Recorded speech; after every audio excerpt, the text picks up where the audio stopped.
नमस्कार दोस्तों, कैसे हो आप सभी। आज अपन पढ़ेंगे ज्योग्राफी के एमसीक्यू राजस्थान फोर्थ ग्रेड। बार बार ये जो पूछे जाने वाले हैं तो इनको याद कर लेना आपको।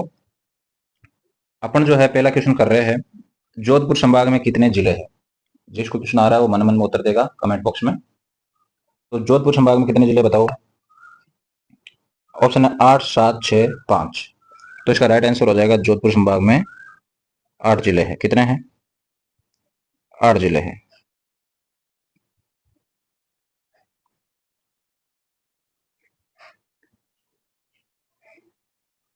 8, ठीक है। अगला देखो।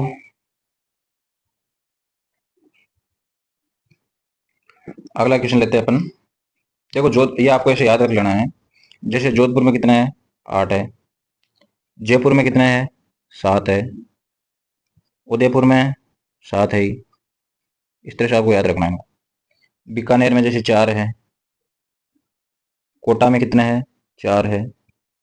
अजमेर में 6 है। भरतपुर में 5 है। इस तरह से आपको सभी का याद रखना है। इसको मैं लिख देता हूँ कोटा,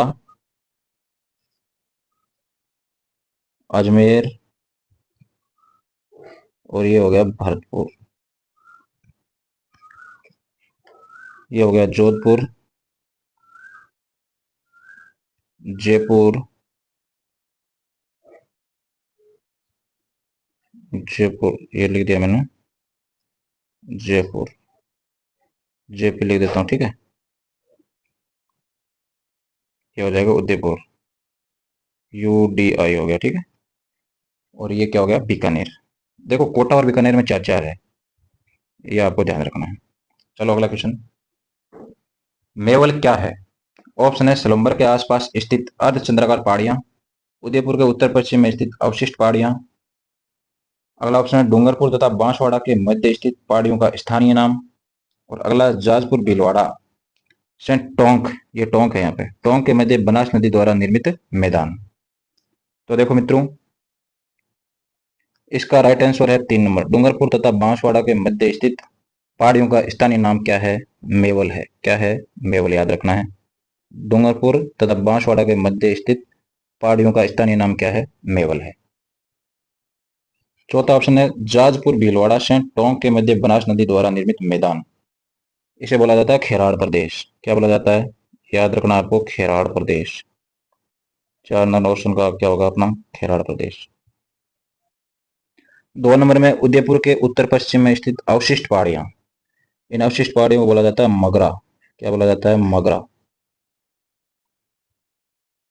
और 1 नंबर ऑप्शन में है सलुम्बर के आसपास स्थित अर्धचंद्राकार पहाड़ियां। तो देखो उदयपुर और सलुम्बर जो है इनके आसपास स्थित जो अर्धचंद्राकार पहाड़ियां हैं उसे तस्तरी नुमा पहाड़ियां भी बोलते हैं। तो उन्हें क्या बोला जाता है? उन्हें बोला जाता है गिरवा। तो मित्रों, अपना इसका राइट आंसर क्या हो जाएगा? डूंगरपुर तथा बांसवाड़ा के मध्य स्थित पहाड़ियों का स्थानीय नाम क्या है? मेवल। चलो अगला क्वेश्चन देखो। तोरावटी प्रदेश है। तो देखो सिक्कर, चोरू, झुंझुनू को तो क्या कहा जाता है बताओ। इसको कहा जाता है शेखावाटी क्षेत्र। क्या कहा जाता है? शेखावाटी क्षेत्र। आपको याद रखना क्या कहा जाता है? शेखावाटी। अगला ऑप्शन है सीकर झुंझुनू में कातली नदी का प्रवाह क्षेत्र जहां तंवर राजपूत का क्षेत्राधिकार है, उसे क्या बोला जाता है? उसे बोला जाता है तोरावाटी। तो अपना इस क्वेश्चन का राइट आंसर क्या हो जाएगा? 2 नंबर हो जाएगा। अगला ऑप्शन है अलवर भरतपुर डीग में स्थित क्षेत्र जहां मेव जाति निवास करती है, उसे बोला जाता है मेवात। क्या बोला जाता है? मेवात। अपन जो है एक क्वेश्चन में 4 4 क्वेश्चन करते चले जाएंगे, ठीक है। श्री गंगानगर हनुमानगढ़ में घग्गर नदी द्वारा निर्मित उपजाऊ मैदान क्या कहलाता है? घग्गर का मैदान। आप सभी पता होगा क्या कहलाता है? घग्गर का मैदान। घग्गर का मैदान। अगला क्वेश्चन देखो। गोगोंदा उदयपुर से कुंभलगढ़ राजसमंद के मध्य स्थित पठारी क्षेत्र क्या कहलाता है? पहला ऑप्शन है भोराट का पठार, ऊपरमाल का पठार, मेसा पठार, छोटा नागपुर का पठार। तो देखो सबसे पहले तो छोटा नागपुर का पठार जो है ना वो राजस्थान में है ही नहीं। ये झारखंड में है, रांची में। छोटा नागपुर का पठार कहाँ है? कहाँ है बताओ? रांची में है। मेषा पठार, मेषा पठार आपको पता है चित्तौड़गढ़ दुर्ग जो है ना, वो मेषा पठार पे बना हुआ है। ठीक है, ये मेषा पठार जो है बेड़च नदी और बनास नदी, बेड़च और गंभीर नदी का जो अपरदित क्षेत्र है वही क्या है, मेषा का पठार है वहां पे। और मेषा के पठार के ऊपर चित्तौड़गढ़ का किला बना हुआ है, याद रखना आपको। ठीक है, भोराट का पठार, तो इसका राइट आंसर है भोराट का पठार। गोगुंदा उदयपुर से लेके कुमल राजसमंद तक कौन सा पठार है, भोराट का पठार। कौन सा है मित्रों, भोराट का पठार। ठीक है, अपना एक ऑप्शन बच गया ऊपरमाल का पठार। ये बिजोलिया भीलवाड़ा से लेके बेंसरोडगढ़ चित्तौड़गढ़ के मध्य स्थित है, कौन सा, ऊपरमाल का पठार। बिजोलिया भीलवाड़ा से बेंसरोडगढ़ चित्तौड़गढ़ के मध्य। तो इस क्वेश्चन का राइट आंसर है बोराट का पठार। ठीक है, अगला क्वेश्चन देखो। एकीकरण के समय राजस्थान में कितने जिले थे। तो देखो एकीकरण कब हुआ था, एकीकरण हुआ था 1 नवंबर 1956 को। ठीक, और 1 नवंबर 1956 को एक नया जिला बना था, कौन सा बना था, अजमेर बना था। कौन सा बना था, अजमेर। और ये अजमेर जो 26वां जिला बना था, कौन सा बना था, ये बना था 26वां जिला, अजमेर बना था 26वां जिला बना था। ठीक है, तो इसका मतलब एकीकरण के समय राजस्थान में कितने जिले थे, क्या आंसर हो जाएगा बताओ, 26 हो जाएगा। क्या हो जाएगा, 26। समझ पाए। चलो अगला क्वेश्चन देखते हैं। राजस्थान का उत्तरी बिंदु कौन सा है, बोरकुंडा बांसवाड़ा, कोणागांव गंगानगर, कटरा जैसलमेर, सिलाना धौलपुर। तो देखो उत्तरी बिंदु जो है, मैं इसे जैसे राजस्थान बना देता हूँ, ऐसे मान लो ये राजस्थान है। इसका जो उत्तरी बिंदु होगा, एक तो यहाँ पे बिंदु होगा, एक लास्ट दक्षिणी बिंदु होगा यहाँ पे, एक पश्चिमी बिंदु होगा यहाँ पे, एक पूर्वी बिंदु होगा यहाँ पे। तो देखो राजस्थान का जो उत्तरी बिंदु है ना, वो है कोणा गांव गंगानगर। याद रखना कौन सा है, ये 2 नंबर वाला है यहाँ पे। बोरकुंडा बांसवाड़ा जो है, ये बोरकुंडा बांसवाड़ा पहले नंबर वाला है ना, वो यहाँ पे है। 1 नंबर वाला यहाँ पे है, यहाँ पे सबसे दक्षिणतम बिंदु है बोरकुंडा बांसवाड़ा। तो अपना उत्तरी बिंदु पूछा था कौन सा है, तो उत्तरी बिंदु तो हो गया अपना कोणा गांव गंगानगर।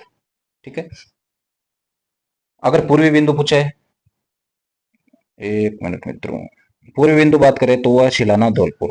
ये राजस्थान का पूर्वी बिंदु है, शिलाना धौलपुर। कहाँ पे है, 4 नंबर वाला यहाँ पे, याद रखना है। और पश्चिमी बिंदु कौन सा है, कटरा जैसलमेर। राजस्थान का पश्चिमी बिंदु कौन सा है, कटरा जैसलमेर। तो 3 नंबर वाला की बात करें तो यहाँ पे है। तो देखो 2 नंबर वाला ऊपर हो गया, 2 नंबर पे कौन सा है, कोणागांव। 1 नंबर वाला नीचे हो गया बोरकुंडा बांसवाड़ा। राजस्थान का पूर्वी बिंदु है 4 नंबर वाला सोलह सिलाना धौलपुर। और सबसे पश्चिमी बिंदु कौन सा है, 3 नंबर वाला कौन सा है, कटरा जैसलमेर। 4 क्वेश्चन याद हो गया आपको। तो इस क्वेश्चन का राइट आंसर कौन सा हो गया, कोणागांव गंगानगर। अपने को उत्तरी बिंदु पूछा है, उत्तरी बिंदु। ठीक है, चलो अगला क्वेश्चन। राजस्थान के उत्तर से दक्षिण की लंबाई कितनी है। तो देखो ऐसे जैसे मान लो ये राजस्थान है अपना। ठीक है, इसकी ये जो है ना, उत्तर से दक्षिण की ये जो लंबाई है, ये अपने को याद रखनी कितनी है, ये है 826। कितनी है, 826। ठीक है, मैं इधर लिख देता हूँ, 1 मिनट, इसको हटा देता हूँ मैं, दिख नहीं रहा होगा। चलो, तो देखो ये जो लंबाई है कितनी है, 826। उत्तर से दक्षिण लंबाई है 826। क्या है, 826। ऐसे लिख देता हूँ 826। ठीक है, और पूर्व से जो पश्चिम लंबाई है, ये जो लंबाई है, ये है 869। कितनी है, 869। तो मित्रों इसका राइट आंसर क्या हो गया, उत्तर से दक्षिण कितनी है, 826। ठीक है, अगला क्वेश्चन देखो। राजस्थान के अंतर्राष्ट्रीय सीमा कितनी है। राजस्थान की सबसे पहले तो अपने को पता होना चाहिए कुल सीमा कितनी है। और कुल को मैं टोटल लिखूं, तो कुल सीमा है राजस्थान की 5,920 किलोमीटर। इसमें से अंतर्राज्यीय सीमा है और अंतर्राष्ट्रीय सीमा है।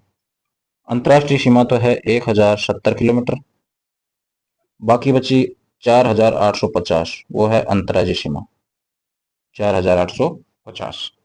समझ पाए होंगे आप।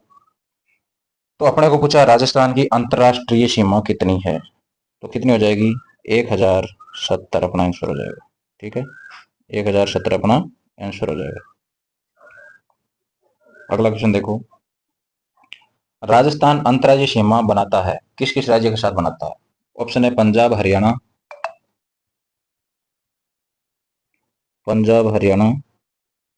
उत्तर प्रदेश, मध्य प्रदेश, गुजरात, उपरोक्त सभी। तो मित्रों इसमें आ जाएगा उपरोक्त सभी। राजस्थान जो है 5 राज्यों के साथ जो है अंतर्राज्यीय सीमा बनाता है। पंजाब हरियाणा 2 तो ये हो गए, उत्तर प्रदेश, मध्य प्रदेश, गुजरात। तो इसमें राइट आंसर क्या हो जाएगा? उपरोक्त सभी। अगला क्वेश्चन देखो, राजस्थान के साथ पंजाब की सीमा कितनी है? तो देखो इसका राइट आंसर हो जाएगा 89। पंजाब कितनी बनाता है? पंजाब बनाता है, याद रखना आपको, 89। अगर हरियाणा का पूछे, मैं हरियाणा को HR लिख देता हूं, वो बनाता है 1262। उत्तर प्रदेश बनाता है 877 और मध्य प्रदेश बनाता है 1600।